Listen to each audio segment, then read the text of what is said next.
bienvenue dans ce podcast sur la puissance du marketing de soi. Je suis vraiment excitée.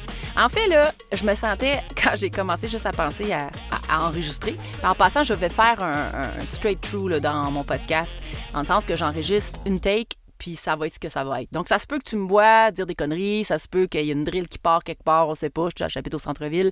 Donc, ça se pourrait très bien qu'il y ait des choses qui ne sont pas supposées ou prévues, mais ça fait partie de la vie. Et je me suis dit, pourquoi pas faire quelque chose live et me mettre au défi. C'est quand même un beau défi. J'aime ça, les défis. Je vais en parler tout au long de certains épisodes de comment on peut créer des défis pour se dépasser. Donc, pour revenir à mon histoire, là, j'étais vraiment excitée de partir le podcast. Puis cette semaine, je me disais, mais mon Dieu, je suis donc bien énervée. Je me sens comme si j'étais pour aller faire une conférence devant des milliers de personnes. Pourtant, j'ai déjà fait des conférences devant des milliers de personnes, même 36 000 à Paris. Il y avait bien du monde. Mais c'est pas pareil. Parce que quand tu parles devant un micro puis que tu parles à quelqu'un, il y a une intimité. Et là, je me dis, oh my God, c'est ça, c'est l'intimité qui vient me chercher en dedans, de savoir qu'on va se raconter des histoires, puis je vais te parler de choses très personnelles aussi également, puis des choses au niveau de ma business, puis comment atteindre le succès dans tes entreprises ou ton entreprise si tu es solopreneur ou entrepreneur. Donc là, je me suis dit, bon, ben OK, comment tu peux réfléchir à ça? Puis je me suis dit, ben tu sais, dans le fond, je sais pas si toi, t'es comme moi, là, mais moi, je me parle tout seul. Moi, je me parle beaucoup tout seul, depuis tout le temps. Ils disent que c'est un signe d'intelligence, là. Je dois être super brillante. Parce que je me parle tout seul, non seulement je me parle tout seul, je me réponds. Puis je ris de mes jokes. Puis là, quand je commence à être vraiment trop énervée, ou ce que là, vraiment, le hamster tourne à 100 000 à l'heure, je me dis, hey, on se calme, la grande, on se calme. Alors, j'ai une conversation vraiment intime avec moi. Puis là, je me suis dit, ben, tant qu'à faire, tant qu'à me parler tout seul, je dois aussi bien te parler dans un micro. Comme ça, je sais que moi, une personne va être capable de m'écouter. Puis ça va me faire plaisir si jamais tu as envie de me répondre ou de m'écrire. Donc, tu vas voir dans le descriptif du podcast, mes adresses sont là. Mon courriel, c'est podcast@majolidion.com. Donc, tu peux toujours m'envoyer un message. Et en cours de route, dans cet épisode d'introduction-là, je vais t'amener aussi également, te diriger vers des liens qui puissent te permettre également de t'abonner et tout ça. Donc, pour l'instant, je me suis dit que je voulais te parler de quoi je vais parler de marketing de soi. C'est une question que beaucoup d'entrepreneurs me disent. C'est quoi le marketing de soi? Ou, moi, je sais pas, ça m'intéresse pas vraiment, je sais pas comment me vendre, ça me tente pas de me vendre, et ainsi de suite. Donc, le marketing de soi, en partant, avant qu'on rentre plus loin dans l'épisode, il faut savoir que c'est tout sauf ne parler que de soi.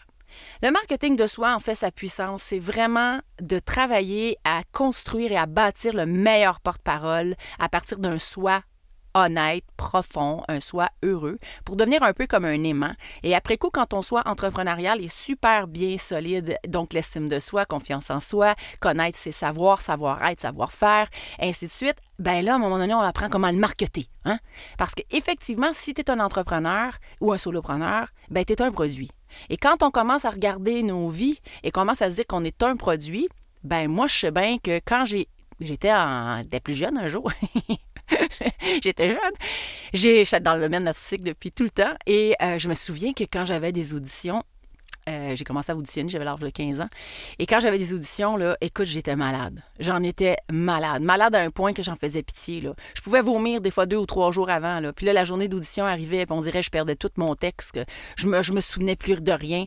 Et j'ai vraiment compris que ce qui me faisait le plus peur, c'est de prouver que j'étais capable de le faire, le rôle, quand je savais que j'étais capable de le faire.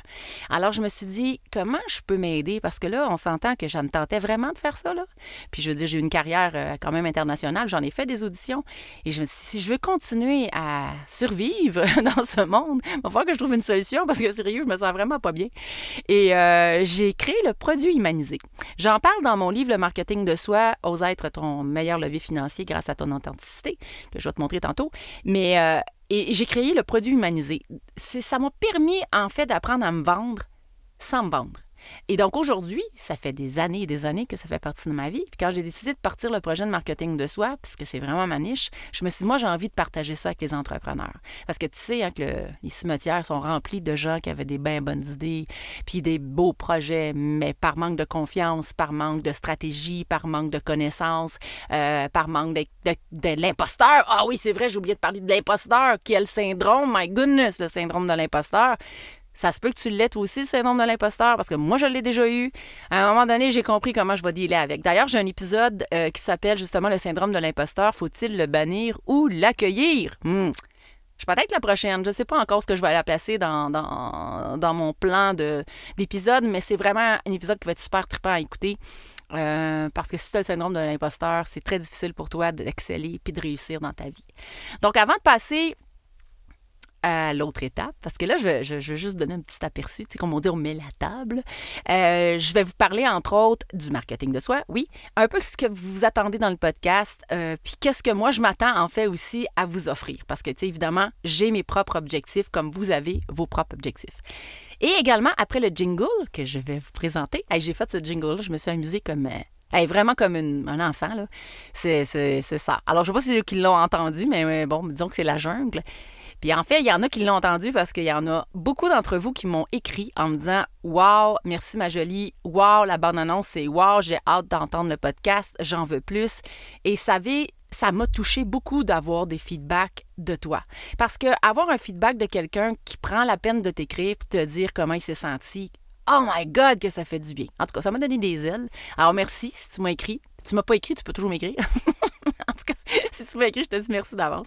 Alors, après la pause, après le jingle que je vais te présenter, je vais te présenter aussi également un témoignage d'une de mes coachées en entrepreneurial qui a fait un programme d'excellence et à laquelle j'ai posé la question à dire, d'après toi, pour un entrepreneur, est-ce que le marketing de soi, c'est indispensable? Et là, Marion, elle m'a tellement fait elle m'a délivré ça, là, comme sur un tapis rouge. Elle était tellement bonne que je me suis dit, c'est quoi? J'y ai demandé, évidemment. Ça te dérange-tu que je prenne ton extrait puis je le présente? Parce que si c'est moi qui le dis, c'est sûr que c'est mon projet. Là, vous allez dire, c'est normal, c'est elle qui le dit. Là, c'est pas moi qui le dis.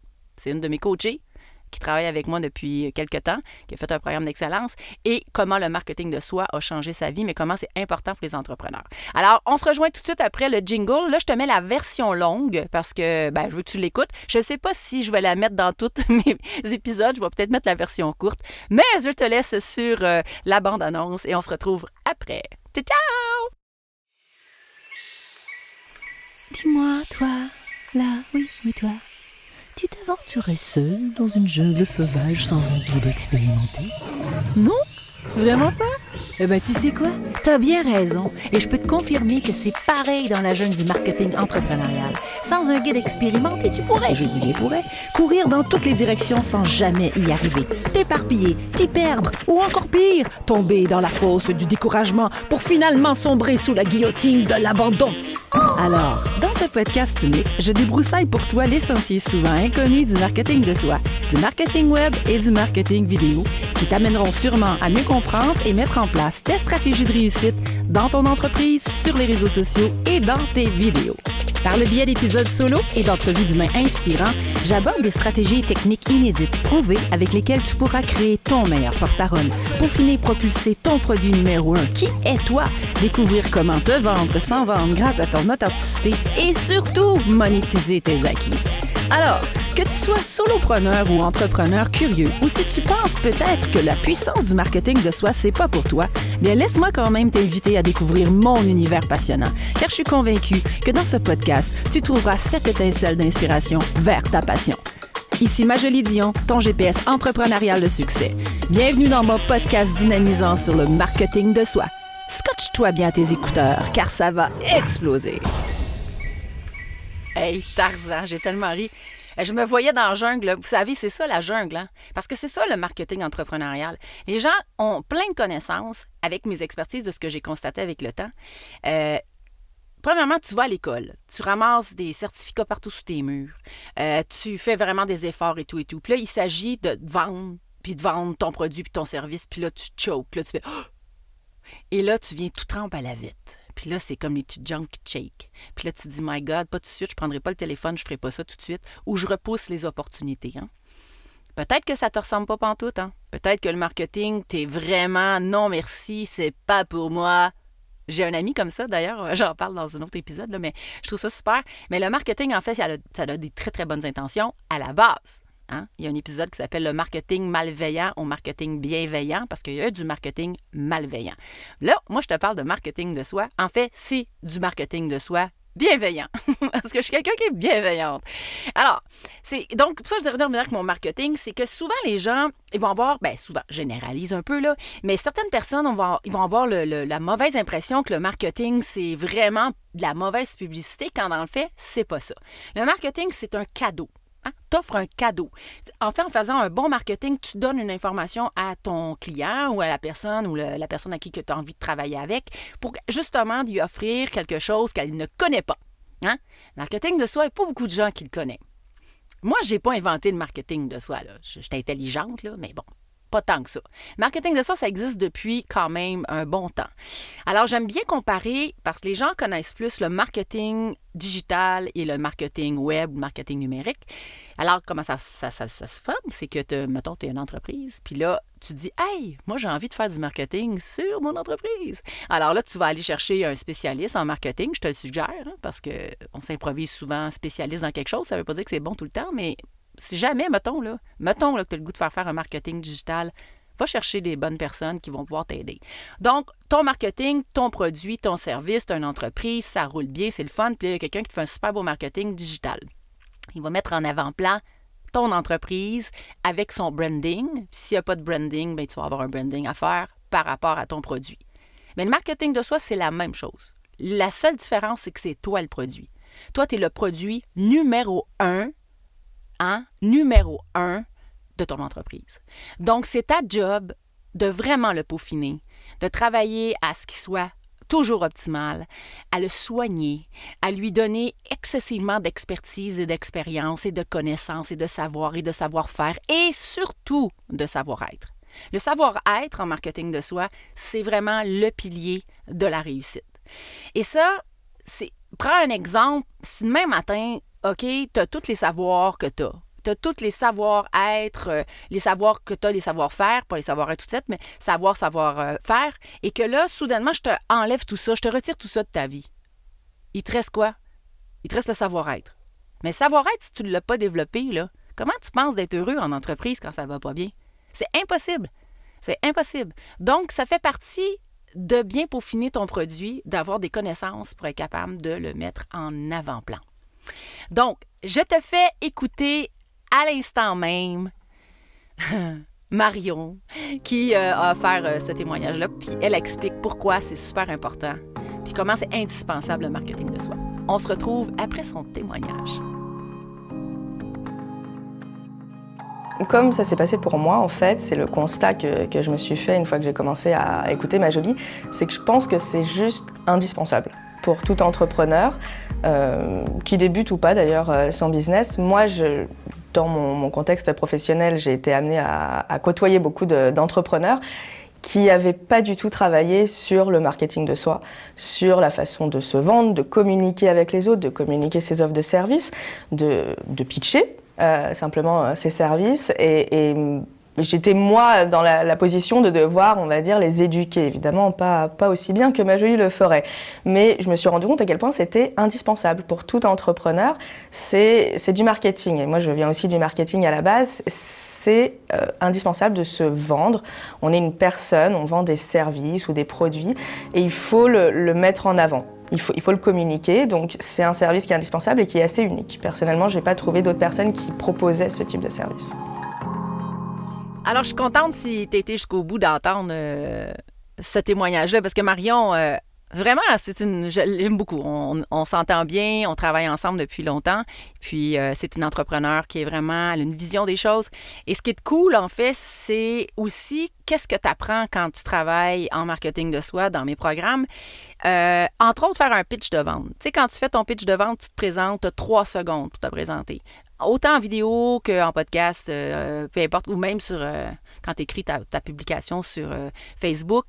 Donc, les gens n'ont pas appris ça. Tu as appris plein d'affaires dans ta vie, mais tu n'apprends pas à te vendre. T'sais. Moi, je considère que si, mettons, là, j'avais à refaire le monde, parce que j'aime bien ça, je refais le monde souvent, bien, je pense que j'enseignerais le savoir-être à la petite école et je donnerais tous les outils possibles aux enfants pour qu'éventuellement, lorsqu'ils auront leur diplôme, leur certificat et tous les beaux murs remplis de leur étude et de l'argent qu'ils ont mis dans leur formation, bien, qu'ils sachent comment les monétiser. Parce que il y a beaucoup de jeunes aujourd'hui qui ont du talent. Bien, il y a beaucoup d'artistes qui ont du talent. Plein de gens qui ont du talent. Les cimetières sont remplis de monde, hein? Je le dis souvent, qui ont du talent, mais qui n'ont rien fait avec. Et ça me triste beaucoup.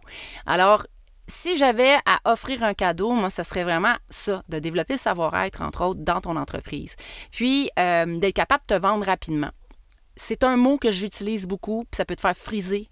Mais si tu n'apprends pas à te vendre, tu ne apprends pas à vendre tes services ou tes produits, tu risques de ne pas monétiser tes acquis, donc de vivre de ton métier que tu aimes. Moi, je n'ai fait que vivre de mon métier que j'aime. Je n'ai été travailleur autonome toute ma vie. J'ai été propriétaire de plusieurs entreprises. J'ai bâti ma carrière et mon succès sur l'authenticité. C'est ce que le marketing de soi, c'est basé sur ton authenticité. Donc, il y a deux choses qui n'existent pas dans ma vie. Moi, c'est la compétition. Ça ne peut pas exister. Parce que premièrement, je suis qui je suis. Et ce qui ne peut pas exister non plus, c'est l'erreur. L'erreur, parce que l'erreur, là, c'est tout le temps un tremplin vers le succès. Alors, quand tu fais une erreur, c'est normal d'en faire. Donc, quand les gens restent accrochés sur l'erreur, c'est parce que tu n'es pas en train de profiter du tremplin que tu viens d'avoir. Alors, moi, des erreurs, j'en ai fait. J'en ai fait beaucoup. Et j'ai utilisé ces erreurs-là pour devenir et où je suis aujourd'hui, pour être qui je suis. Et j'ai plongé dedans et j'ai sauté sur le tremplin. Puis là, je me suis dit, waouh, voici, j'attrape telle idée, tel sujet, telle formation, telle expérience. Pas toujours facile, hein? Des fois, je tombe en pleine face quand j'ai atterri. Au lieu d'atterrir dans un tas d'eau, j'ai tombé dans un tas de marde. C'est plate à dire en français. Pour ceux qui ne savent pas, marde au Québec, ben c'est merde en France. Alors, dans un beau tas de caca. Et tu te relèves, puis tu te dis, my goodness, qu'est-ce que je vais faire avec ça? Puis là, tu t'essuies un peu partout, puis tu te dis, bon, OK, on recommence. Donc, deux choses qui n'existent pas. La compétition et les erreurs. C'est sûr qu'il existe les erreurs. La compétition, c'est sûr que ça existe. Mais comme tu es authentique, ben la compétition, elle ne peut pas être en compétition avec toi. Puis comme l'erreur, c'est ton tremplin vers le succès, ben quand tu en fais puis tu sais quoi faire avec, c'est extraordinaire. Donc, je vais te parler de ça aussi dans le podcast. Je vais avoir des entrevues avec des gens qui ont un marketing incroyable, que je considère qu'ils ont un marketing de soi. Je vais faire des trucs et astuces. Donc, je vais m'amuser. Hein? Je vais m'amuser à parler tout seul. C'est pas grave. Et j'espère que tu vas m'écouter. Alors, j'espère que ça t'intéresse. Tu peux t'abonner. Hein? Donc, si jamais, mettons, à travers cet premier épisode, qui est une introduction, tu as atteint ou tu as compris ou tu as un petit plus-value, ben, abonne-toi au podcast. Puis tu vas recevoir une petite information là, pour le prochain épisode qui va sortir. Puis ça va me faire plaisir aussi de te lire si tu veux m'écrire à podcast@majoliedion.com. Et généralement, je vais terminer mes épisodes avec une citation quelconque, soit sur mon livre, un de mes livres, ou une citation que j'aime. Puis, juste avant de commencer l'enregistrement, j'ai fait un genre de scan, puis j'ai tombé sur une petite citation qui est ici, dans mon livre. Voilà. C'est intéressant. J'ai trouvé ça très drôle. Un peu de même, je me sens aussi. Alors, dans la citation, c'est le chapitre 13. Évaluer vos résultats. C'est un super beau chapitre. Je t'invite à peut-être te le procurer parce que ça parle, entre autres, du point 5 d'arriver à voir les résultats qu'on fait. C'est bien de faire des choses, mais c'est bien quand ça fonctionne puis qu'on a des résultats. Si j'avais su comment tout faire avant d'entreprendre un projet, je n'aurais jamais rien fait. Hein? C'est simple, hein? C'est ça. Majolie Dion. # le marketing de soi. Et ça me rappelle un épisode que je vais faire qui s'appelle « Ose plonger, même si tu as peur de caler ». Parce que si tu dois avoir toutes les informations et les réponses pour avancer, ça se pourrait très bien que tu restes à stagner. OK? Et s'il y a une chose que moi j'ai apprise dans ma vie, c'est d'avancer, après ça d'ajuster, puis après ça de poser des questions. C'est toujours évidemment fait avec intelligence. Là. Je me lance pas... comme le podcast, entre autres, ça fait longtemps que j'y pense de me lancer le podcast, mais j'ai travaillé dans ma tête à savoir comment je voulais le faire, le podcast, puis évidemment les stratégies. J'ai pas juste ouvert le micro et dit « Youhou! » Bon, j'aurais pu, mais en même temps, je me suis dit, tant qu'à faire quelque chose, j'aime mieux que ça soit bien structuré. C'est comme un plan de maison. Tu bâtis une maison sans structure, sans architecture, sans plan, ça se peut pas, là. C'est impossible. Là. Quand tu vas arriver, ton toit va être tout croche, puis au premier coup de vent, ça va tomber. Donc, organiser un projet, ça demande de la structure et réfléchir. Cependant, si tu attends d'avoir toutes les réponses, à savoir si ça va bien aller, si tout est correct, si tu es parfait, si tu es bon, ben ça ne marchera pas. Là. Tu vas attendre longtemps. Et c'est souvent la pratique qui fait qu'on devient meilleur. Sur ce, merci d'avoir été là. Si tu as un plus-value, ça va me faire super plaisir. on se rejoint la semaine prochaine, mercredi à midi. Sois là. Si jamais tu as des questions ou tu as des trucs que tu aimerais, tu peux me rejoindre sur les réseaux sociaux. En fait, le marketing de soi sur Facebook, le marketing de soi sur Instagram, le marketing de soi sur le site Internet. Et tu peux m'envoyer un courriel sur podcast@majolidion.com. Ça va me faire plaisir de voir. Puis si tu as des idées d'émissions, ben ça va me faire plaisir également de te lire. Passe une super belle journée. Bonne écoute. Make it happen. Ciao, ciao!